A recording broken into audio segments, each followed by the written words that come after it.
स्वागत है आपका हमारे YouTube channel physics hotspot by Abhishek Kumar में। आज हम लोग थर्मोडायनेमिक्स का 5वां वीडियो करेंगे, जिसमें हम लोग स्पेसिफिक हीट के बारे में पढ़ेंगे। स्पेसिफिक हीट गैस से रिलेटेड जो होता है, ठीक है, और स्पेसिफिक हीट का डिफिनीशन क्या होता है, क्यों स्पेसिफिक हीट आता है, उसका क्या क्या यूज है, कहाँ कहाँ पे हम उसको एप्लीकेट करते हैं, सारे प्रोसेस जो हम लोग पढ़ चुके हैं, आइसोबारिक, आइसोकोरिक, एडियाबैटिक, आइसोथर्मल और पॉलीट्रॉपिक, इन सारे प्रोसेस में हम लोग बात करेंगे स्पेसिफिक हीट का। तो सबसे पहले ये जानना होगा कि स्पेसिफिक हीट होता क्या है, व्हाट इज स्पेसिफिक हीट। हम लोग स्पेसिफिक हीट को डिफाइन कैसे करेंगे।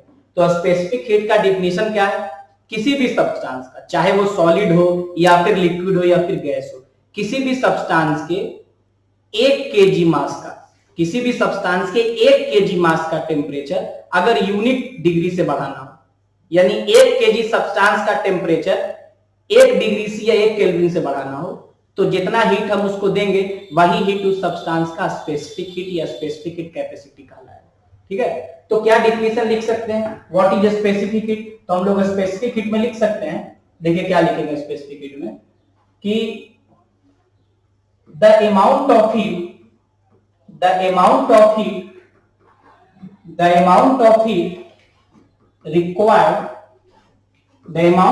required to raise the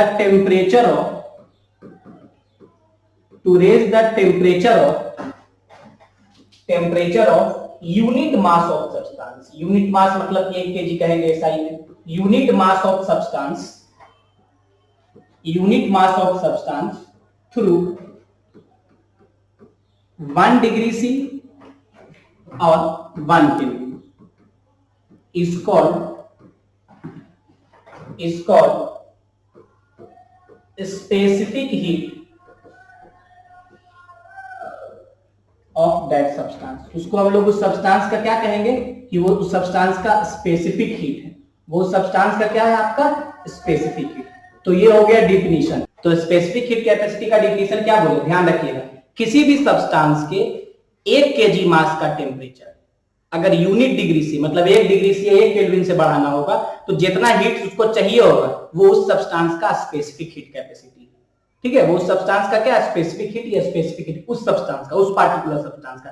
हर एक सब्सटेंस का स्पेसिफिक हीट कैपेसिटी अलग अलग होता है। जैसे वाटर है, ठीक है, तो वाटर का बात करिएगा तो 1 होगा, अलग अलग यूनिट में अलग अलग होगा। वाटर का 1 होगा, यूनिट बताएंगे कि किस यूनिट में वाटर का 1 होगा। तो सबसे पहले हम लोग मैथमेटिकली इसको कैसे डिफाइन करते हैं, तो डिफिनीशन हुआ। मैथमेटिकली आप स्पेसिफिक हीट जब लिखना चाहिएगा तो आप लिखिएगा क्या कि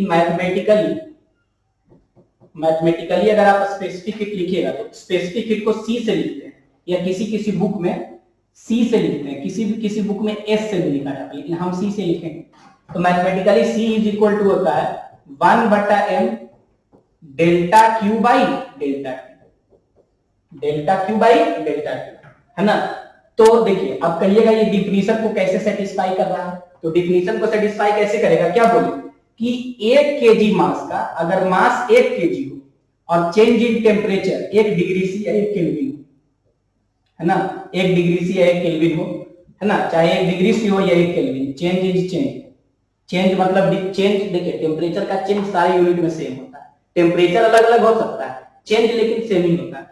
तो अगर 1 kg मास का टेम्परेचर 1 डिग्री सी से चेंज करेगा तो C बराबर क्या हो जाएगा, देखिए ये 1 हो गया, ये भी आपका क्या हो गया 1, तो C बराबर क्या हो गया डेल्टा Q मतलब क्या, हीट गिवन, जो हीट हम उसको दिए हैं, है ना, हीट गिवन या हीट रिक्वायर्ड जो भी कहिए। तो C क्या है, स्पेसिफिक हीट क्या है, कहेंगे स्पेसिफिक हीट के बराबर है। कब, जब 1 kg सब्सटेंस का टेम्परेचर 1 डिग्री सी या 1 केल्विन से बढ़ेगा तब। तो यही स्पेसिफिक हीट है। अब इसका यूनिट क्या होगा, देखिए ये हीट है ना, हीट का यूनिट क्या होगा, इसका यूनिट क्या लिखेगा, देखिए यूनिट क्या होगा, ये हीट है, इसका यूनिट होगा जूल, ठीक है, ये मास है, इसका यूनिट क्या होगा केजी, और ये डिग्री सेल्सियस, ये केल्विन जो भी है। तो क्या हो जाएगा आपका, इसको आप लिख सकते हैं यूनिट जूल पर केजी पर डिग्री सी, है ना। हीट का यूनिट हो गया जूल, एनर्जी है वो, मास केजी, और ये तो जूल पर केजी पर डिग्री सी, या फिर हम लोग इसको ऐसे भी लिख सकते हैं जूल पर केजी पर केल्विन, है ना। तो ये हो गया किसमें, ये आपका हो गया एसआई, ये किसमें हो गया आपका एसआई यूनिट है ये इसका, समझ रहे हैं बात को? तो ये वाटर का क्या हो गया आपका, सॉरी ये हो गया स्पेसिफिक हीट का डिफिनीशन और उसका मैथमेटिकल इक्वेशन आपके सामने। सीधा याद रखना है, चाहे कोई भी सब्सटेंस हो, सॉलिड हो, लिक्विड हो, गैस हो, किसी भी सब्सटेंस का टेम्परेचर 1 डिग्री से या 1 केल्विन से बढ़ाना होगा तो जो भी हीट आप दीजिएगा that is called specific heat of that substance. ये डिपेंड करता है, किस पे डिपेंड करता है, याद रखिएगा कि C depends upon nature of substance. ये किस पे डिपेंड करता है, नेचर ऑफ सब्सटेंस पे।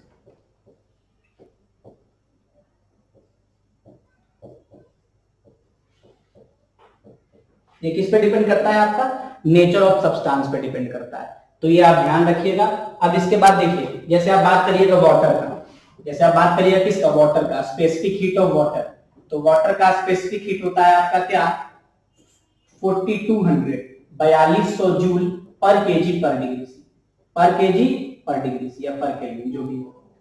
यानी अगर 1 केजी वाटर का टेम्परेचर 1 डिग्री से या 1 केल्विन से बढ़ाना हो तो उसको कितना हीट देना पड़ेगा, 4200 जूल पर केजी पर डिग्री सी, है ना। इसको आप ये एसआई में अगर आप इसको सीजीएस में लिखेगा तो सीधे सीधे वाटर का स्पेसिफिक हीट क्या होता है आपका, देखिए। अब स्पेसिफिक हीट के बाद एक और टर्म है आपका जिसका नाम है molar specific heat. Molar specific heat क्या होता है, तो देखिए मोलर स्पेसिफिक हीट का लेना देना स्पेसिफिक हीट से ही है। तो देखिए molar specific heat, molar specific heat, तो मोलर स्पेसिफिक हीट का जब आप बात करिएगा तब मोलर स्पेसिफिक हीट को हम लोग लिख देते हैं सी और एन, मतलब मोलर। स्पेसिफिक हीट है लेकिन मोलर। डिफिनीशन वगैरह में क्या अंतर आएगा, स्पेसिफिक हीट का डिफिनीशन हम बोलते हैं कि 1 केजी सब्सटेंस का टेम्परेचर 1 डिग्री से 1 केल्विन से बढ़ाना होगा। मोलर स्पेसिफिक हीट में बोलना पड़ेगा क्या कि 1 मोल का टेम्परेचर, किसी भी सब्सटेंस के 1 मोल का टेम्परेचर, 1 मोल का टेम्परेचर बढ़ाने के लिए 1 डिग्री सी से जो हीट चाहिए वो मोलर स्पेसिफिक हीट। 1 केजी का टेम्परेचर बढ़ाने के लिए जो चाहिए 1 डिग्री से 1 केल्विन से वो सिर्फ specific heat, normal specific heat. तो क्या लिखिएगा, what is molar specific heat, तो हम लोग मोलर स्पेसिफिक हीट में लिखेंगे the amount of heat required to raise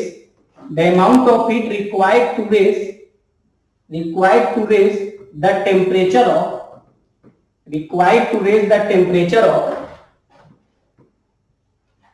temperature of 1 mole of substance, 1 मोल का, ध्यान रखना है 1 मोल का, 1 mole of substance through, 1 mole substance का टेम्परेचर किससे, 1 डिग्री सी से या फिर किससे 1 केल्विन से, is called molar specific heat. उसको हम लोग क्या कहेंगे, is called molar specific heat, molar specific heat of that substance.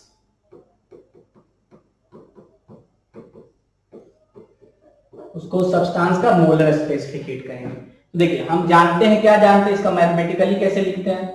जैसे हम जानते हैं कि जो स्पेसिफिक हीट है वो क्या है, 1/n डेल्टा क्यू बटा डेल्टा टी, है ना। ये मास के टर्म में, इसको मोल के टर्म में हम कैसे लिखेंगे। और उसको हम ये भी जानते हैं, क्या जानते हैं हम लोग, कि जो आपका नंबर ऑफ मोल्स है, इनको मान लीजिए नंबर ऑफ मोल्स, किसके बराबर है number of moles, given mass और बटा मोलर मास, गिवन मास बटा मोलर मास। तो आप यहां से गिवन मास जो है, दिया गया मास जो, उसको आप क्या लिख सकते हैं, नंबर ऑफ मोल्स और इनटू क्या, am not. Number of moles into क्या लिख सकते हैं आप, एम नॉट लिख सकते हैं। तो इसीलिए आप क्या लिखेगा यहाँ पे, C is equal to 1, M के जगह पे क्या लिखेगा, number of moles into molar mass और डेल्टा क्यू बटा डेल्टा टी। डेल्टा क्यू बटा क्या हो गया, डेल्टा टी। अब इसमें करना क्या है कि नंबर ऑफ मोल्स को आप इधर ले जाके मल्टीप्लाई कर दीजिए। तो नंबर ऑफ मोल्स को नहीं, मोलर मास को आप इधर लाके मल्टीप्लाई कर दीजिए। तब मोलर मास और इंटू सी, मोलर मास और into specific heat capacity is equal to क्या हो गया, 1/n डेल्टा क्यू बटा डेल्टा टी। देख रहे हैं ना, मोलर मास को इधर ले जाके मल्टीप्लाई कर दिए तो क्या हो गया, molar mass into specific heat capacity, so into specific heat capacity is equal to 1/n into delta Q बटा डेल्टा टी। तो यही जो टर्म है ना, इसी को हम लोग कहते हैं मोलर स्पेसिफिक हीट। इसी टर्म को हम लोग क्या कहते हैं, मोलर स्पेसिफिक हीट। यही मोलर स्पेसिफिक हीट है जिसको हम लोग सीएम कहेंगे, सीएम। है ना, सीएम से लिखते हैं जो हम बताए। तो इसीलिए क्या होगा, मोलर स्पेसिफिक हीट बराबर आप क्या कर सकते हैं, स्पेसिफिक हीट को मोलर मास से गुना कर दीजिए, तो मोलर स्पेसिफिक आ जाएगा। क्या इक्वेशन होगा, 1/n डेल्टा क्यू बटा डेल्टा टी। क्या इक्वेशन होगा इसका, 1/n डेल्टा क्यू बटा डेल्टा टी। अब डिफिनीशन को कैसे सेटिस्फाई करेगा, कि अगर आप मान लीजिए कि नंबर ऑफ मोल्स 1 है और टेम्परेचर कितना से बढ़ाना है, 1 डिग्री सेल्सियस, तो इसको भी 1 कर दीजिए और इसको भी 1 कर दीजिए, तो जो आप हीट दिए हैं वही हीट देखिए मोलर स्पेसिफिक हीट के बराबर है, Cm बराबर डेल्टा क्यू आ गया ना। तो 1 मोल सब्सटेंस का टेम्परेचर अगर 1 डिग्री से 1 केल्विन से बढ़ाना होगा, तो जो हीट हम देंगे delta Q is heat supplied, वही मोलर स्पेसिफिक हीट होगा। यूनिट क्या होगा, इसका यूनिट जूल है, इसका मोल है, इसका केल्विन है, तो इसका यूनिट क्या होगा, जूल पर मोल पर केल्विन, है ना, यहाँ खाली मोल लिखेंगे, जूल पर मोल पर केल्विन। तो मोलर स्पेसिफिक हीट और स्पेसिफिक हीट का अंतर है कि स्पेसिफिक हीट में 1 केजी का टेम्परेचर बढ़ाना है 1 डिग्री से 1 केल्विन से, और मोलर स्पेसिफिक हीट में क्या है कि 1 मोल का टेम्परेचर बढ़ाना है 1 डिग्री से 1 केल्विन से। ठीक है, तो जो हीट देंगे वो उस पार्टिकुलर दिए गए सब्सटेंस का मोलर स्पेसिफिक हीट या स्पेसिफिक हीट बताएगा। स्पेसिफिक हीट का यूनिट क्या होगा, जूल पर केजी पर केल्विन, और इसका जूल पर मोल पर केल्विन। ठीक है, इसको नोट कर लीजिए। देखिए अब हम बात करेंगे मोलर स्पेसिफिक हीट अलग अलग प्रोसेस का गैस के लिए। Molar specific heat in different process, अलग अलग प्रोसेस के लिए हम मोलर स्पेसिफिक हीट कैसे लगाएंगे, है ना। तो देखिए अलग अलग प्रोसेस में हम लोग कैसे लगाते हैं मोलर स्पेसिफिक हीट का फॉर्मूला। तो हम जानते हैं कि molar specific heat is equal to, हम क्या देख चुके हैं, मोलर स्पेसिफिक हीट देखे हैं, Cm is equal to 1/n delta Q बटा डेल्टा टी। ये dq बटा dt लिख सकते हैं आप, इसको डिफरेंशियल फॉर्म में ऐसे dq बटा dt लिखिए, है ना, छोटा चेंज है तो, नहीं तो एवरेज के लिए आप क्या लिख सकते हैं, डेल्टा क्यू बटा डेल्टा टी। तो ये मोलर स्पेसिफिक हीट आ गया। यहां से आप हीट बराबर क्या लिख दीजिएगा, dq इज इक्वल टू क्या लिख दीजिएगा, n cm और इंटू dt। क्या लिखिएगा, n cm और इंटू dt। अब इसको फर्स्ट लॉ ऑफ थर्मोडायनेमिक्स में लगाइए। फर्स्ट लॉ ऑफ थर्मोडायनेमिक्स का इक्वेशन क्या है, using first law of thermodynamics. तो फर्स्ट लॉ ऑफ थर्मोडायनेमिक्स क्या होता है, dq बराबर du प्लस dw, है ना। तो हीट जो सप्लाई होने का सोर्स है यहाँ पे dq, वो किसके बराबर है, nc dt, यानी n molar specific heat into dt। तो dq के जगह पे आप क्या रख दीजिएगा, ncm और इंटू dt, और du के जगह पे du रखने देते हैं, और ये क्या हो गया आपका dw हो गया। अब इसके बाद आप पुट करिए ncm dt is equal to du। तो du के जगह पे आप जानते हैं कि du के जगह पे आप क्या लिख सकते हैं, f/2 nr dt। du का फॉर्मूला क्या, f/2 nr dt, और dw के जगह पे हम क्या लिख सकते हैं, pdv। तो ये dw pdv, du हो गया f/2 nr dt और ncm dt। तो यहां से जो मोलर स्पेसिफिक हीट आ जाएगा अलग अलग प्रोसेस के लिए, वो क्या होगा, Cm इज इक्वल टू, ये n dt को ले जाके इधर डिवाइड कर देंगे, तो क्या हो गया f/2 nr dt, और ये n dt इधर ले जाके डिवाइड कर दिए n dt, और प्लस pdv, और बटा क्या होगा n dt को उधर ले जाके डिवाइड कर दिया। तो देखिए जब आप n dt को डिवाइड करिएगा तो n से n कट जाएगा, dt से dt मर जाएगा, है ना। तो क्या बचेगा आपको मोलर स्पेसिफिक हीट, यहाँ पे Cm इज इक्वल टू आप लिखिएगा क्या, f/2 और इंटू r, और प्लस pdv और बटा n dt। ये गैस के लिए मोलर स्पेसिफिक हीट का फॉर्मूला है। अगर आइडियल गैस है और फर्स्ट लॉ ऑफ थर्मोडायनेमिक्स आप यूज कर रहे हैं, तो मोलर स्पेसिफिक हीट क्या होगा, f/2 into r plus pdv बटा n dt। अब देखिए अब आप बात करिएगा, जैसे सबसे पहले आप यहां से बात करिए फॉर आइसोबारिक प्रोसेस। जब आप बात करिएगा किसका, आइसोबारिक प्रोसेस का, तो आइसोबारिक प्रोसेस का जब आप बात करिएगा, तो आइसोबारिक प्रोसेस में आप कैसे लगाइएगा इस फॉर्मूला को। तो आइसोबारिक प्रोसेस में आप जानते हैं, बार बार आपको बताया जा रहा है कि आइसोबारिक प्रोसेस में प्रेशर कांस्टेंट होता है। तो जब आइसोबारिक प्रोसेस में प्रेशर कांस्टेंट होता है, तो इसमें हम लोग कैसे molar specific heat isobaric process के लिए क्या होगा, तो Cm इज इक्वल टू क्या लिख देंगे हम लोग, f/2 और इंटू r, ये तो लिख ही दिए, ये तो बदलेगा ही नहीं, और प्लस ये जो टर्म लिख रहा है पीडीवी एनडीटी, पीडीवी बटा एनडीटी वो किसके बराबर होगा? क्योंकि हम जानते हैं, देखिए क्या लिखिएगा आप यहाँ पे कि पीवी बराबर एनआरटी होता है। पीवी बराबर क्या होता है? एनआरटी। आइसोबारिक प्रोसेस में ये प्रेशर कांस्टेंट है, ये प्रेशर क्या है आपका? कांस्टेंट। तो जब डिफरेंशिएट करेंगे तो ये प्रेशर बाहर निकल जाएगा। डिफरेंशिएशन किसका होगा? V का। तो क्या लिखेगा यहाँ पे? पीडीवी और एनआर डीटी, है ना? क्या होगा ये आपका? NR DT. तो यहां से जो आप लिख रहे हैं, ये जो टर्म लिखा गया है पीडीवी बटा एनडीटी, देखिए ये केवल आइसोबारिक के लिए पीडीवी बटा एनडीटी इज इक्वल टू क्या हो जाएगा? आर। तो ये जो चीज आप देख रहे हैं यहाँ पे, आइसोबारिक प्रोसेस में जब प्रेशर कांस्टेंट था तो हम लिख दिए PDV is equal to NR DT. DT नहीं लिखे क्योंकि पी कांस्टेंट है, तो पीडीवी बटा एनडीटी किसके बराबर हो गया? आर। तो ये पूरा टर्म की जगह पे हम क्या लिख देंगे? यहाँ पे आर लिख देंगे, है ना? इसको यूज करके इसको हम लोग यहाँ पे क्या लिख दिए? यहाँ पे पुट कर दिए, क्या हो गया? आर। तो यहाँ पे आप लिखिएगा कि molar specific heat, molar specific heat is equal to क्या हो गया? आर कॉमन ले लीजिए और अंदर क्या बचेगा आपका? 1 प्लस एफ बाई 2। 1 प्लस क्या बचेगा? F by 2। ये हो गया मोलर स्पेसिफिक हीट। 1 प्लस क्या होगा? F by 2। इसी को कहा जाता है, this is called CP, molar specific heat at constant pressure.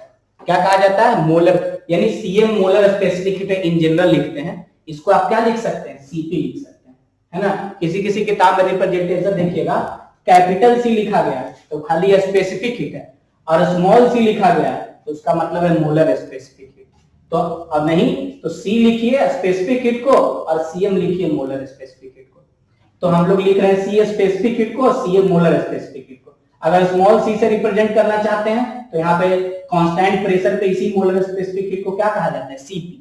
CP एक बहुत ही कॉमन टर्म है। सीपी का मतलब होगा molar specific heat at constant pressure.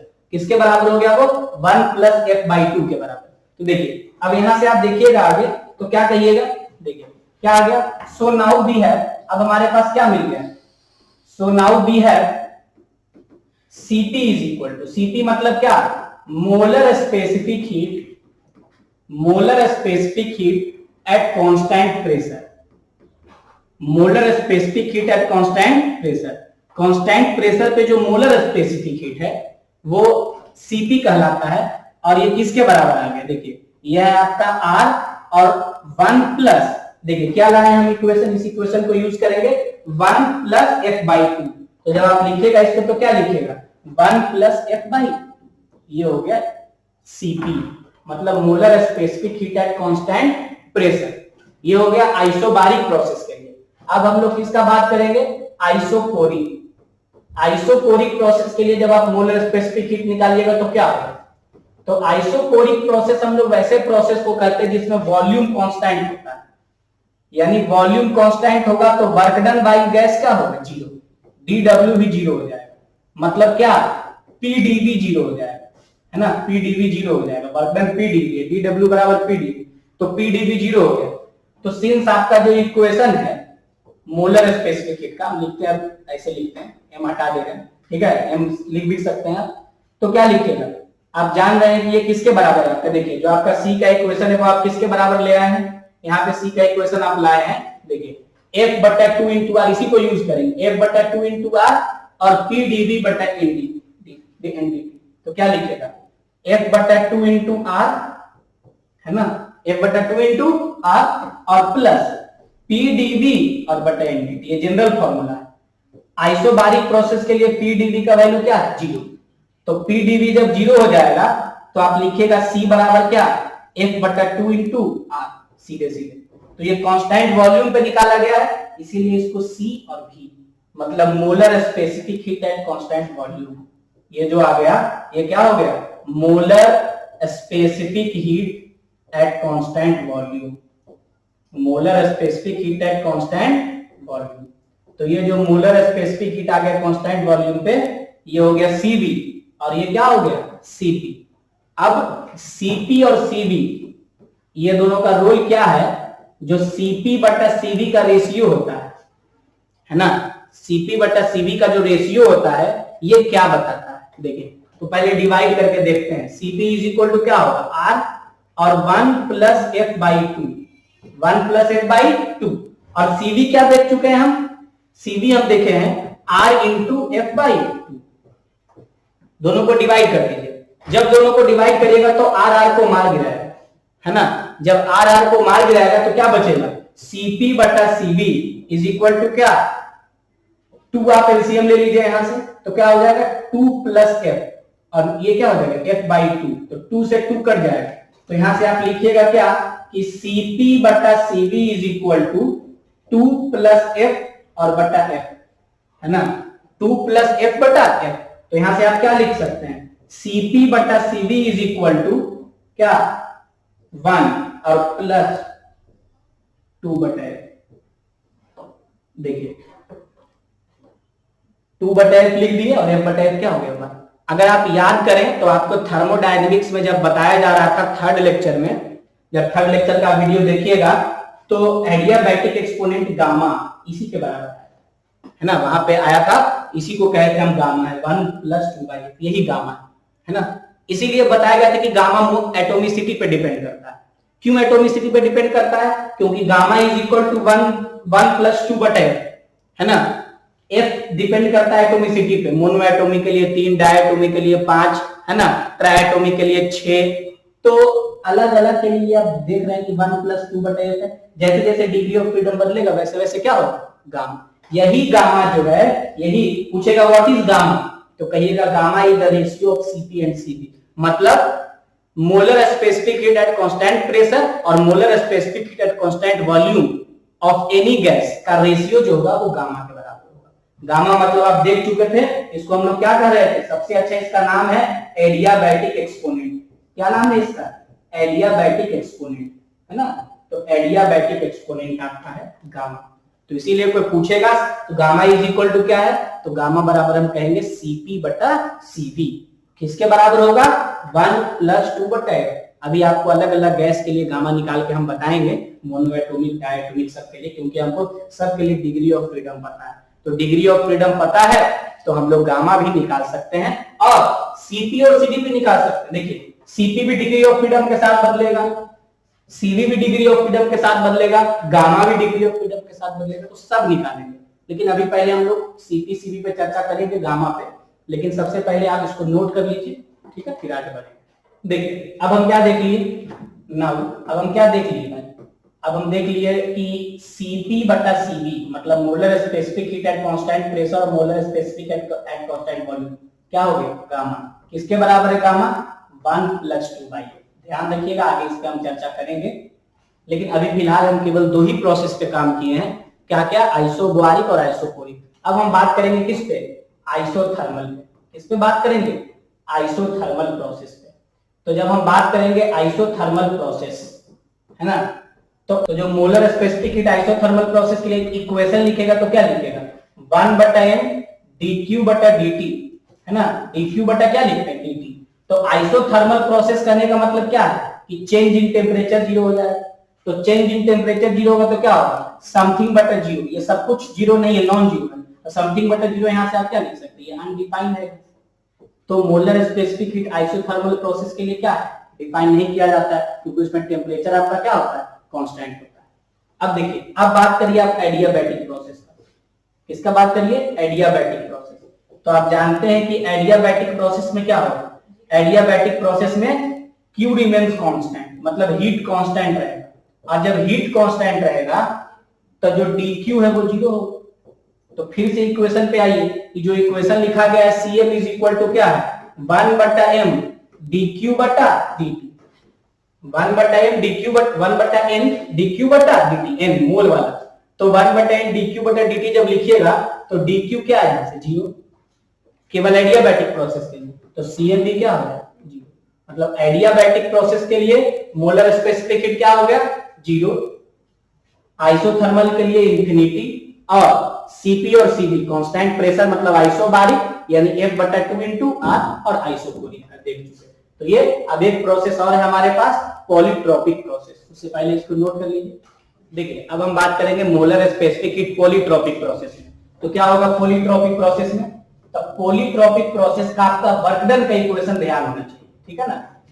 Polytropic process क्या बताए हैं पॉलीट्रॉपिक प्रोसेस में, कल बताया है पॉलीट्रॉपिक प्रोसेस में आपका कि work done is equal to क्या होगा, work done is equal to आप लिखते हैं एन आर, एडियाबैटिक में भी बताया पॉलीट्रॉपिक में भी N R T2 minus T1 और बटा 1 माइनस के, या इसको आप ये डेल्टा डब्ल्यू हो गया, डी डब्ल्यू बराबर आप क्या लिख सकते हैं, डी डब्ल्यू किसके बराबर होगा आपका एन आर डी टी और डिवाइडेड बटा 1 माइनस के, ये T2 माइनस T1 को डेल्टा टी लिखते हैं हम लोग, यहां से हम इसको क्या लिख सकते हैं एन आर डेल्टा टी और बटा 1 माइनस के, डिफरेंशियल फॉर्म में लिखेंगे तो हम लोग लिखेंगे D W is equal to क्या N R D T 1 minus के, तो यहां से ये किसके बराबर होगा पीडीवी के बराबर, पीडीवी ही वर्क डन के बराबर होता है, डीडब्ल्यू बराबर पीडीवी।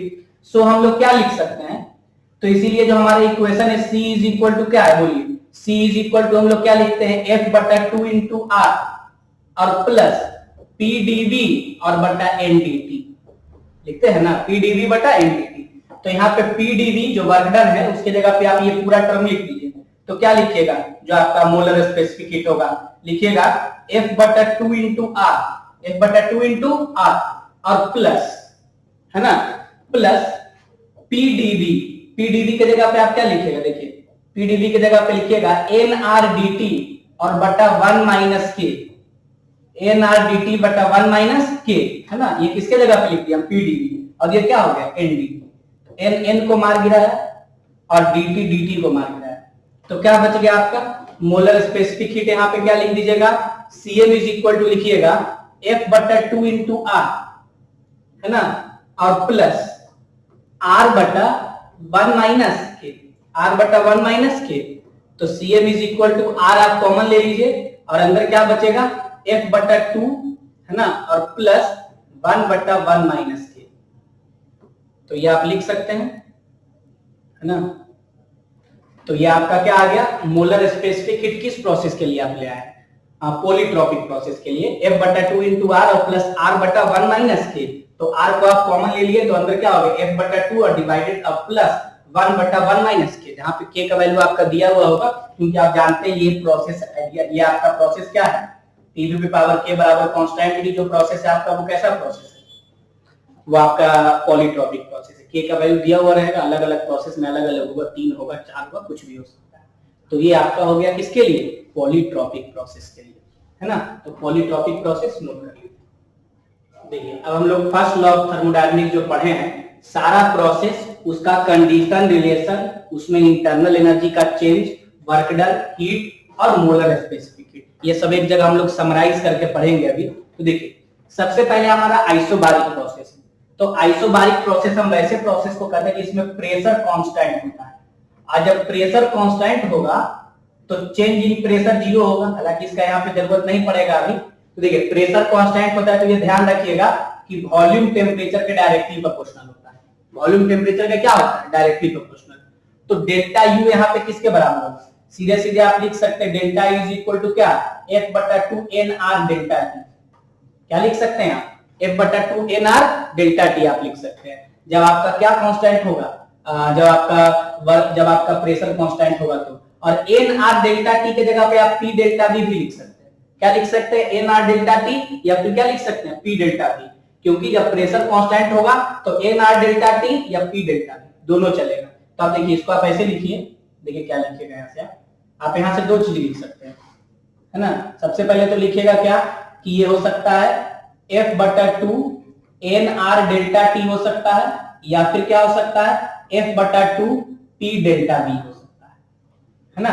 जब वॉल्यूम चेंज के करस्पॉन्डिंग लिखेंगे तो टेम्परेचर चेंज के करस्पॉन्डिंग लिखेंगे तो, और वर्क डन क्या होगा, वर्क डन आप जानते हैं कि वर्क डन बराबर आप क्या लिखिएगा यहाँ पे work done is equal to आप लिखते हैं P dV है ना, तो यहाँ पे वर्क डन क्या होगा P डेल्टा V, और P डेल्टा V को आप क्या लिख सकते हैं NR डेल्टा टी, तो ये वर्क डन हो गया।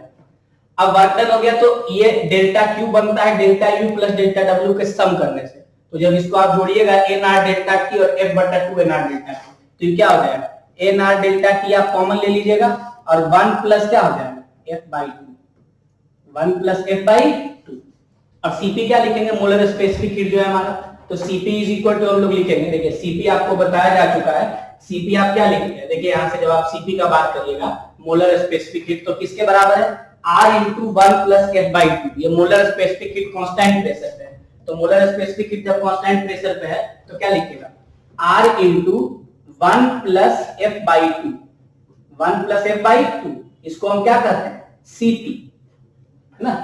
अब देखिए अब इसके बाद क्या है आइसोकोरिक, आइसोकोरिक में क्या है वॉल्यूम कांस्टेंट, और जब वॉल्यूम कांस्टेंट होगा तो डेल्टा V जीरो होगा, और डेल्टा V जब जीरो होगा तो कैसा रिलेशन निकल के आएगा, प्रेशर टेम्परेचर के डायरेक्टली प्रोपोर्शनल, और डेल्टा U बराबर आप केवल एक ही चीज लिख सकते हैं बटा 2nr डेल्टा T, इसको P डेल्टा V के बराबर नहीं लिख सकते क्योंकि डेल्टा V तो यहाँ पे क्या है जीरो, वर्क डन यहाँ पे क्या होगा जीरो, और वर्क डन जीरो होने के कारण डेल्टा Q डेल्टा U के बराबर होगा, है ना, और डेल्टा U के बराबर होगा तो आप क्या लिख दीजिएगा इसको F/2nr डेल्टा T, इसमें वर्क डन नहीं होगा, जो भी हीट दीजिएगा वो सबका सब इंटरनल एनर्जी बढ़ाने के काम आएगा। उसके बाद यहाँ पे Cv होता है मोलर स्पेसिफिक हीट, किसके बराबर है Cv, F/2 into R, F/2 into क्या होता है R, जहां पे F डिग्री ऑफ फ्रीडम है।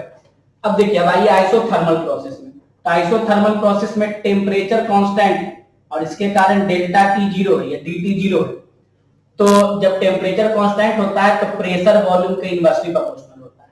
अब लिखते क्या है हम लोग P1 V1 बराबर P2 V2, मतलब PV का प्रोडक्ट हमेशा कांस्टेंट होगा, और डेल्टा U यहाँ पे किसके बराबर होगा जीरो, क्यों डेल्टा U जीरो होगा, क्योंकि delta U is equal to होता है F/2nr डेल्टा T, तो इसीलिए डेल्टा T क्या होगा आपका जीरो, तो डेल्टा U भी क्या हो गया आपका जीरो हो गया। अब इसके बाद डेल्टा W में आएंगे, तो डेल्टा W तो यहाँ पे जो भी हीट दीजिएगा सारा का सारा हीट वर्क डन करेगा, सारा का सारा हीट क्या करेगा वर्क डन, और इक्वेशन हम लोग निकाल चुके थे nRT ln V2 बटा V1, V2 बटा V1, या फिर और क्या लिख सकते हैं हम लोग इसको nRT ln P1 बटा P2, प्रेशर के टर्म में और वॉल्यूम के टर्म में, और डेल्टा Q किसके बराबर होगा यहाँ पे, डेल्टा Q डेल्टा W के बराबर होगा, जो डेल्टा W है वही डेल्टा Q के बराबर हो जाएगा सीधे सीधे।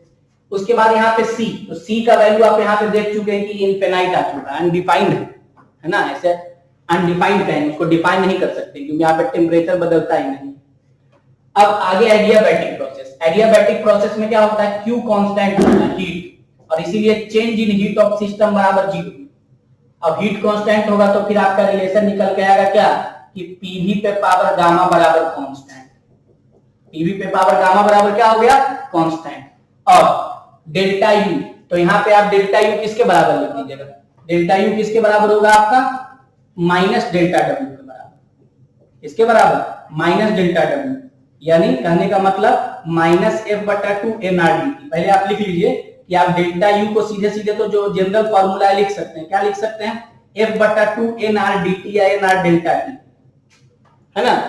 अब यहां से आप क्या लिख सकते हैं डेल्टा W, तो work done is equal to क्या हो जाएगा माइनस ऑफ डेल्टा U, तो बस इसी में आपको माइनस लगा देना है और क्या लिख दीजिएगा minus F/2nr dt delta T, इसमें आपको माइनस लगा देना है ना। इसके बाद आगे जाके हम गामा वाला फॉर्मूला डिराइव करते हैं। अब यहां से आप क्या लिखिएगा डेल्टा Q, तो डेल्टा Q यहाँ पे जीरो हो जाएगा, डेल्टा Q क्या होगा जीरो, और यहाँ पे C का वैल्यू भी क्या होगा जीरो, C का वैल्यू क्या होगा जीरो, मोलर स्पेसिफिक हीट अभी निकाल के दिखाए जीरो। अब पॉलीट्रॉपिक प्रोसेस है, तो पॉलीट्रॉपिक प्रोसेस का कोई कंडीशन नहीं है, ये दिए गए कंडीशन पे काम करता है, इसके लिए ऐसा कुछ कांस्टेंट नहीं होता, जो कंडीशन बोलेगा दिए गए कंडीशन पे काम करेंगे, K का वैल्यू बताएगा उसको, रिलेशन एक ही है, उसमें भी PV पे पावर K बराबर कांस्टेंट, जहां पे K का वैल्यू भी आपको क्वेश्चन में दिया हुआ होगा, अलग अलग प्रोसेस के लिए अलग अलग होगा। डेल्टा U का जब आप बात करिएगा तो यहाँ पे डेल्टा U है ना नहीं डिफाइन कर सकते हैं, यहाँ पे हम लोग वर्क डन डिफाइन कर सकते हैं। वर्क डन कैसे डिफाइन कर सकते हैं, वर्क डन अभी आपको बताया गया क्या होता है, work done is equal to F/2, है ना, क्या है work done is equal to, work done is equal to आप यहां से लिखिएगा nr dt 1 minus k, nr dt 1 minus k, जैसा कि आप अभी हम लोग पीछे यूज कर चुके हैं। आप देखिएगा यहाँ पे पॉलीट्रॉपिक प्रोसेस का जब आपको निकाल के दिखाया गया तो देखिए क्या यूज किए nr dt 1 माइनस k, यही आपका वर्क डन, यही आपका क्या है वर्क डन। आप इसको ऐसे भी लिख सकते हैं work done is equal to क्या लिख दीजिएगा, है ना, इसको आप लिखिएगा P2 V2 minus P1 V1 और क्या 1 माइनस k, इस फॉर्मूला को हम लोग इसमें भी लगा सकते हैं, खाली के की जगह गामा लिख देना होता है। ये ध्यान दीजिएगा, बहुत ही इंपॉर्टेंट फॉर्मूला है, इसको याद रखिएगा तो एडियाबैटिक और पॉलीट्रॉपिक दोनों का क्वेश्चन आपसे क्या हो बनेगा। ये भी अनडिफाइंड है हमारे लिए अभी फिलहाल हमारे लेवल में। सी का वैल्यू अभी हम डिराइव किए पॉलीट्रॉपिक प्रोसेस के लिए। देखिए क्या लिखे हैं सी का वैल्यू पॉलीट्रॉपिक प्रोसेस के लिए, F/2 इंटू आर और प्लस R/1 माइनस के। तो हम लोग क्या लिख देंगे यहां से, है ना, देखिए F/2 और इंटू आर और प्लस R/1 माइनस के, जहां पे के आपका पॉलीट्रॉपिक प्रोसेस के लिए दिया जाएगा। ठीक है, तो ये चार्ट में पूरा फर्स्ट लॉ ऑफ थर्मोडायनेमिक्स आपको कवर करा दिया गया। अगर आप इसको ध्यान रखते हैं तो सारा question first law of thermodynamics का सारा फॉर्मूला लिख दिया गया, सारा कंडीशन जो केटीजी से लेकर अभी तक पढ़े हैं, इसको केवल ध्यान रखकर आप सारा क्वेश्चन बना सकते हैं। इसको बढ़िया से नोट कर लीजिए कॉपी में भी और दिमाग में। ठीक है, देखिए अब हम लोग बात करेंगे जो हम लोग पढ़े थे अभी आइसोबारिक और आइसोकोरिक कंडीशन में। Cp molar specific heat at constant volume, जिसका इक्वेशन है R plus R into 1 plus F/2 और Cv F/2 इंटू R और गामा क्या है Cp/Cv। तो Cp/Cv किए तो गामा का वैल्यू निकल के आ गया क्या, R कट जाएगा, 1 प्लस F/2 Cp वाला बचेगा और ये F/2 हो गया, है ना। तो 2 से 2 कटेगा तो गामा इज इक्वल टू क्या लिख दीजिएगा, गामा इज इक्वल टू लिखिएगा 2 प्लस F/f। यहां से गामा इज इक्वल टू क्या आ जाएगा, 1 प्लस क्या हो जाएगा आपका ये 1 प्लस 2/f। यही आपका गामा होगा। गामा क्या होगा 1 प्लस 2/f। ठीक है, तो ये आपको पहले भी बताया जा चुका है, Cp का इक्वेशन 1 प्लस F/2 और ये, तो यहाँ से 2 एलसीएम ले लिए तो 2 और 2 कैंसिल कर दिया, ऊपर क्या हो गया 2 प्लस F/f। तो 2 प्लस F/f तो हो गया gamma is equal to 1 plus 2/f। ये गामा निकल के आ गया, जहां पे F डिग्री ऑफ फ्रीडम। अब देखिए अब आप बात करिएगा फॉर मोनोएटॉमिक गैस, किसके लिए बात करिएगा, मोनोएटॉमिक। ध्यान रखिएगा लो टेम्परेचर पे लिखेंगे हम, जो भी बात करेंगे लो टेम्परेचर पे। हाई टेम्परेचर पे करेंगे तो डिग्री ऑफ फ्रीडम का वाइब्रेशनल वाला पार्ट भी कंसीडर करना पड़ेगा, हम लोग केवल लो टेम्परेचर पे काम करेंगे। तो मोनोएटॉमिक गैस के लिए तो हमेशा 3 ही होता है डिग्री ऑफ फ्रीडम। तो मोनोएटॉमिक गैस के लिए जब 3 होगा तो Cp का वैल्यू मोनोएटॉमिक के लिए क्या होगा, देखिए आप क्या लिखिएगा R 1 प्लस 3/2, क्या लिखिएगा 1 प्लस 3/2। तो 1 प्लस 3/2 जब लिखिएगा यहां से तो ये क्या हो जाएगा 1 प्लस 3/2 लिखिएगा तो 5R/2 हो जाएगा, है ना। तो Cp का वैल्यू क्या हो गया मोनोएटॉमिक गैस के लिए 5R/2। उसी तरीके से Cv का वैल्यू क्या होगा F/2 into R, F/2 into R। तो डिग्री ऑफ फ्रीडम 3 लिखा जा चुका है तो क्या हो जाएगा 3R/2। तो गामा इज इक्वल टू क्या होगा, तो गामा होता है Cp/Cv। तो Cp कितना है 5R/2 और Cv कितना है 3R/2। तो 2 से 2 कट गया, R से R कट गया, तो गामा का वैल्यू क्या हो गया 5/3। गामा का वैल्यू क्या होगा 5/3। ठीक है, तो ये आपका 5/3 आ गया गामा का वैल्यू। अब जब गामा का वैल्यू 5/3 आ गया किसके लिए, मोनोएटॉमिक के लिए। तो अब आगे हम बात करेंगे किसके लिए, डायएटॉमिक के लिए। तो देखिए अब डायएटॉमिक गैस के लिए क्या लिखिएगा, फॉर डायएटॉमिक गैस, डायएटॉमिक और ट्राइएटॉमिक लीनियर दोनों के लिए एक ही कंडीशन होता है, triatomic linear, triatomic non linear आगे देखेंगे। तो डायएटॉमिक या ट्राइएटॉमिक लीनियर। तो डायएटॉमिक के लिए degree of freedom low temperature पे कितना है 5, लो टेम्परेचर पे डिग्री ऑफ फ्रीडम 5 और हाई टेम्परेचर पे 7, है ना, एट लो टेम्परेचर। ध्यान रखिए हाई टेम्परेचर बोलेगा तो 7 लेने से नहीं लिख सकते, है। तो 5 हो गया। तो हम जान रहे हैं कि Cp हमको लिखना है, तो Cp का आप क्या देख चुके हैं इक्वेशन, देखिए आप Cp इज इक्वल टू देख रहे हैं, Cp इज इक्वल टू क्या बताया गया है, Cp इज इक्वल टू आपको बताया R और plus R into 1 plus F/2। तो क्या लिखेगा R इंटू 1 प्लस F/2, ये Cp हो गया। तो R और 1 प्लस 5/2, 1 प्लस क्या हो गया 5/2। तो जब इसको ऐड करिएगा तो ऐड करने आता है ना, कैसे ऐड करते हैं 2 एलसीएम लेके, क्या करेंगे 2 एलसीएम लेके, यहाँ लिखेंगे 2, 1 इंटू 2 2 और ये 1 होगा डिवाइड करके, तो 5 इंटू 1 क्या हो जाएगा 1। तो क्या बचेगा Cp is equal to, basic से बताया जा रहा है, जोड़ने घटाने के लिए बता दिया गया, ठीक है। तो क्या हो गया ये 7R/2, है ना। तो क्या हो गया वैल्यू Cp का 7R/2।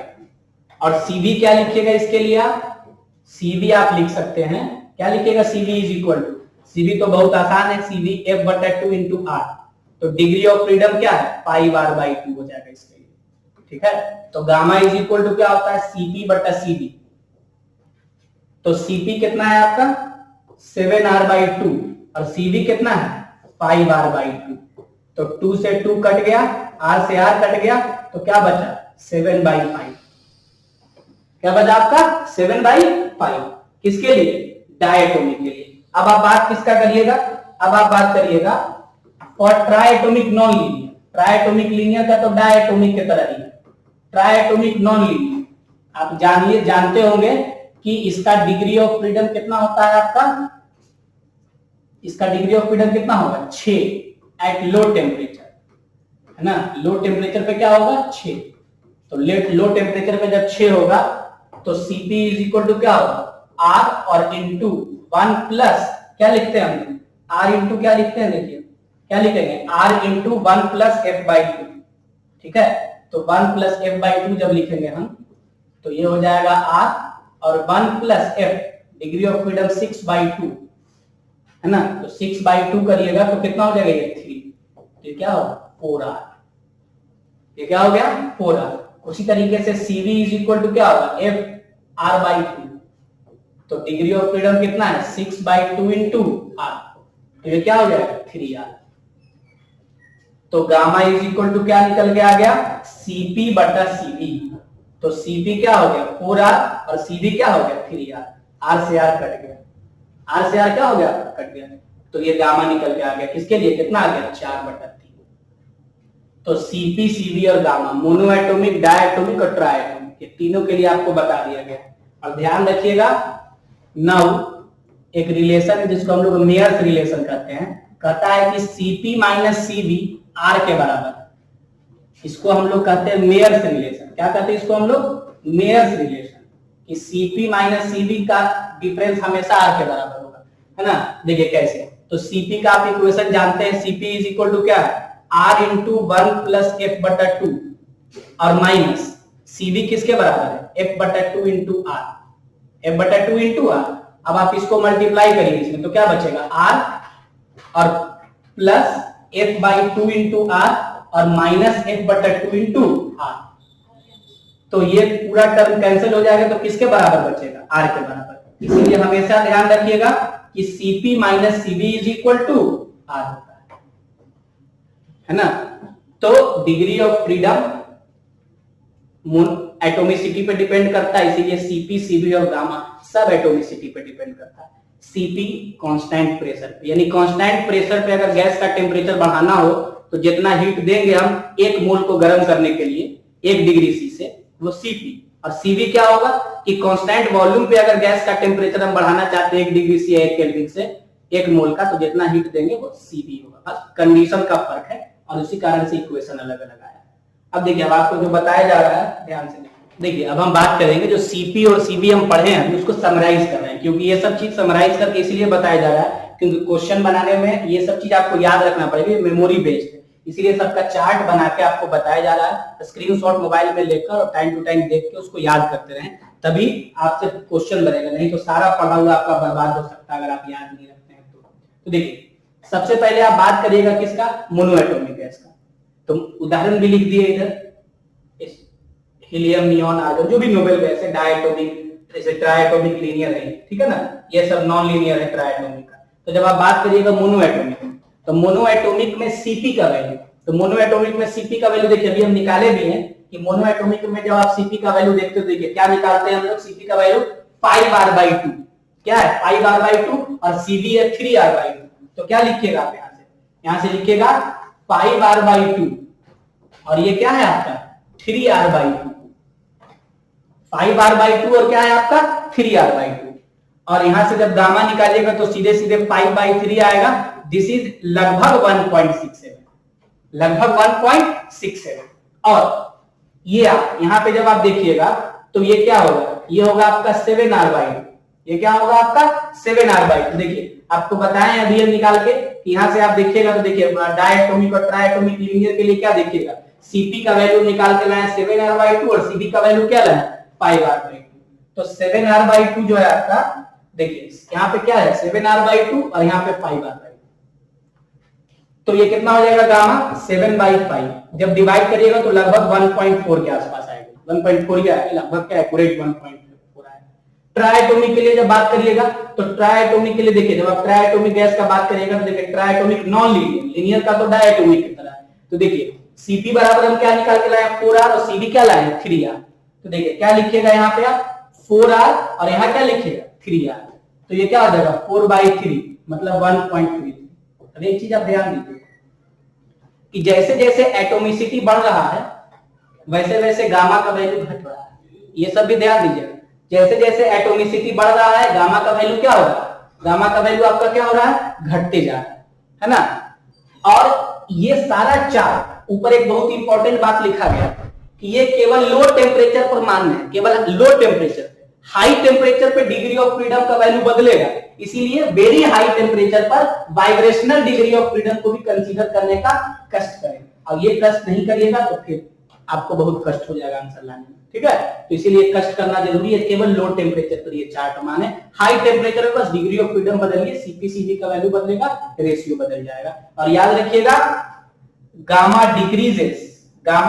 Decreases as atomicity increases, higher the atomicity lesser will be the value of gamma as atomicity decreases, है ना। गामा का वैल्यू क्या होगा बढ़ेगा जब एटोमिसिटी घटेगा। देखिए एटोमिसिटी घट रहा है गामा का वैल्यू क्या होगा बढ़ रहा है, एटोमिसिटी बढ़ेगा गामा का वैल्यू क्या होगा घटेगा, याद रखिएगा। इसीलिए ट्राइएटोमिक गैस का गामा क्या है कम, किसके तुलना में मोनोएटोमिक का। तो ये आप ध्यान रखिएगा। अब आप इसको नोट कर लीजिए, अच्छे से स्क्रीनशॉट लेकर इसको नोट कर लीजिए। देखिए अब आज जो पढ़े उस पर बेस्ड हम लोग क्वेश्चन करेंगे। सबसे पहला क्वेश्चन क्या है, कर रहा है during an adiabatic process the pressure of a gas is found to be proportional to cube of its temperature. मतलब ये जो भी प्रोसेस आपका दिया हुआ है इस प्रोसेस में क्या करना है आपको, देखिए ये जो भी प्रोसेस दिया हुआ है इसमें क्या कर रहा है, ऐसा प्रोसेस है आइडियाबैटिक प्रोसेस जिसमें प्रेशर जो है डायरेक्टली प्रोपोर्शनल है क्यूब ऑफ टेम्परेचर।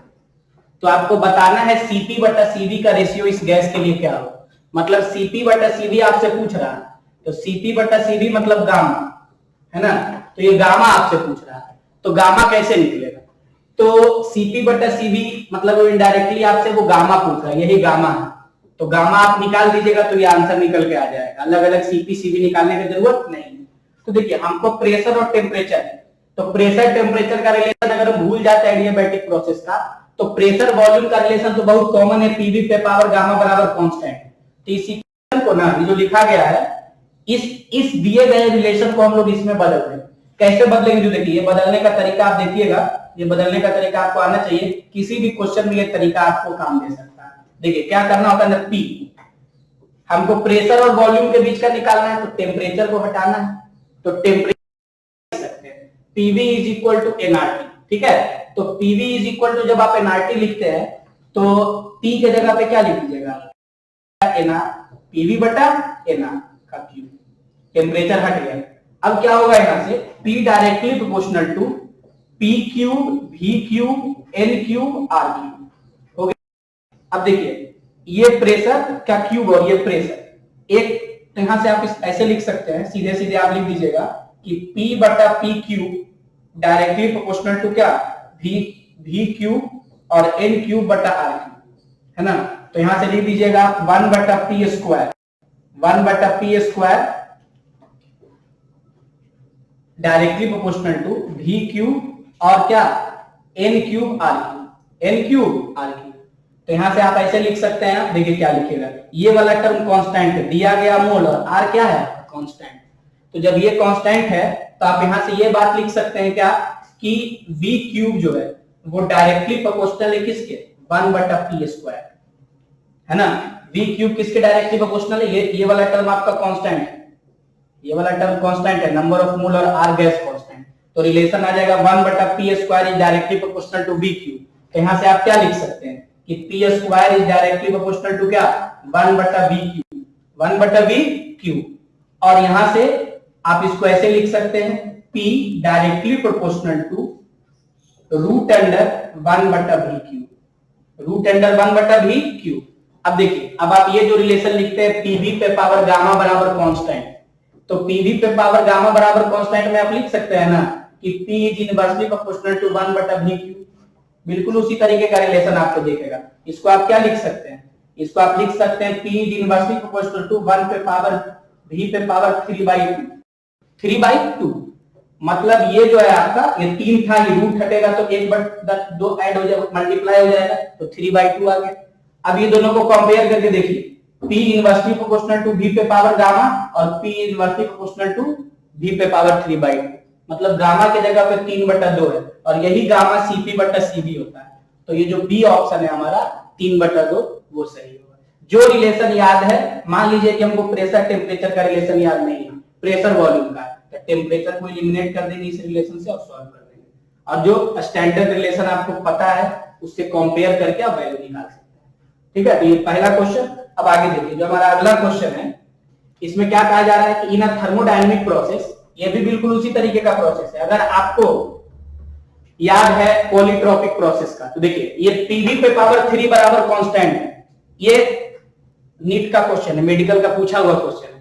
पीवी पे पावर क्यूब बराबर कांस्टेंट, ये कोई स्टैंडर्ड प्रोसेस नहीं है। क्या कहा है, कोई भी एक थर्मोडायनेमिक प्रोसेस है आइडियल मोनोएटॉमिक गैस का, तो इसको हम पॉलीट्रॉपिक मान सकते हैं, क्योंकि आपको कुछ नहीं पता है तो इसको पॉलीट्रॉपिक की तरह ट्रीट करिए।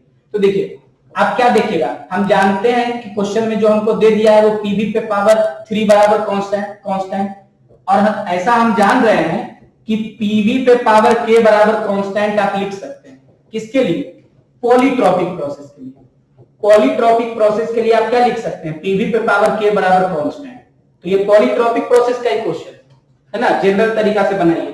तो के का वैल्यू कितना आ गया, 3। तो आपसे पूछ क्या रहा है, find the molar specific heat, मतलब सी का वैल्यू पूछ रहा है।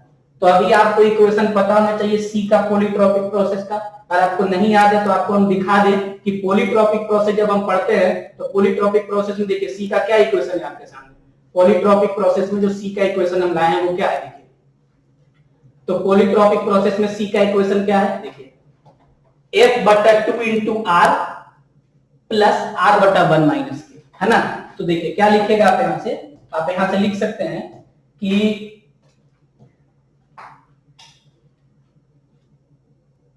देखिए यहां से लिखेगा F/2 इंटू आर और प्लस R/1 माइनस के, R/1 माइनस के।